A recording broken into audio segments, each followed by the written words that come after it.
विजय Thalapathy south इंडस्ट्रीमधील सर्वात मोठा superstar. याची फॅनबेस एवढी मोठी आहे की लोक याला पाहण्यासाठी वेडे असतात। हा जिथे जातो तिथे लाखोंची गर्दी जमते। 2 फेब्रुवारी 2024 रोजी तमिळनाडूमध्ये TVK या पक्षाची स्थापना केली गेली आणि या पक्षाचा अध्यक्ष होता विजय थलपती।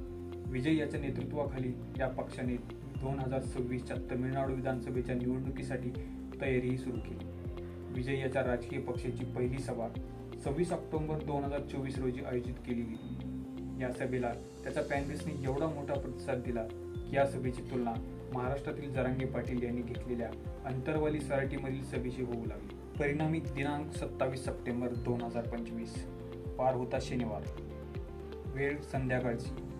TVK पक्षाने एका रॅलीचे आयोजन केले होते। या घटनेत 39 जणांचा दुर्दैवी मृत्यू झाला आहे, तर 51 जण जखमी झाले असून त्यापैकी 2 गंभीर स्थितीत आहेत। मृतांमध्ये 13 पुरुष, 17 महिला, 4 मुले आणि 5 मुलींचा समावेश आहे। घटनास्थळी पाणी, अन्न आणि वीज पुरवठा न झाल्यामुळे लोकांना अधिक त्रास सहन करावा लागला। प्रशासनाची प्रतिक्रिया सुद्धा त्वरित मिळाली। मुख्यमंत्री MK स्टॅलिन यांनी मृतांच्या कुटुंबियांना प्रत्येकी 10 लाख रुपयांची मदत जाहीर केली आहे, तर अभिनेता विजय यांनी मृतांच्या कुटुंबियांना प्रत्येकी 20 लाख रुपये आणि उपचार घेत असलेल्या जखमींना प्रत्येकी 2 लाख रुपयांची मदत जाहीर केली आहे। केंद्रीय गृहमंत्री अमित शाह यांनी देखील या घटनेबद्दल शोक व्यक्त केला आहे। या रॅलीसाठी प्रशासनाने फक्त 10,000 लोकांच्या उपस्थितीची परवानगी दिली होती, मात्र या रॅलीमध्ये लाखोंचा जनसमुदाय उसळला। रॅलीत अभिनेता विजय याचे आगमन विलंबाने झाले, त्यामुळे उपस्थितांमध्ये अस्वस्थता वाढली।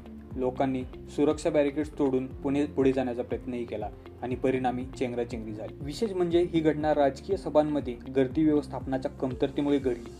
सुरक्षा उपाययोजना आणि गर्दी नियंत्रणाच्या अभावामुळे मोठ्या प्रमाणावर जीवितहानी झाली आहे। या घटनेने स्पष्ट केले की सार्वजनिक कार्यक्रमांच्या आयोजनासाठी अधिक कठोर नियम आणि दक्षता घेणे आवश्यक आहे। या घटनेनंतर पोलिसांनी TVK पक्षाच्या वरिष्ठ नेत्यांविरोधात गुन्हा दाखल केला आहे। यामध्ये बुस्सी आनंद, निर्मल कुमार आणि मतिया जागन यांचा समावेश आहे। ही घटना तमिळनाडूतील राजकीय वातावरणात गंभीर धक्का देणारी ठरली आहे। नागरिकांनी सुरक्षिततेवर लक्ष देणे आणि आयोजकांनी योग्य नियोजन करणे किती महत्त्वाचे आहे याचा हा अत्यंत दुर्दैवी उदाहरण आहे।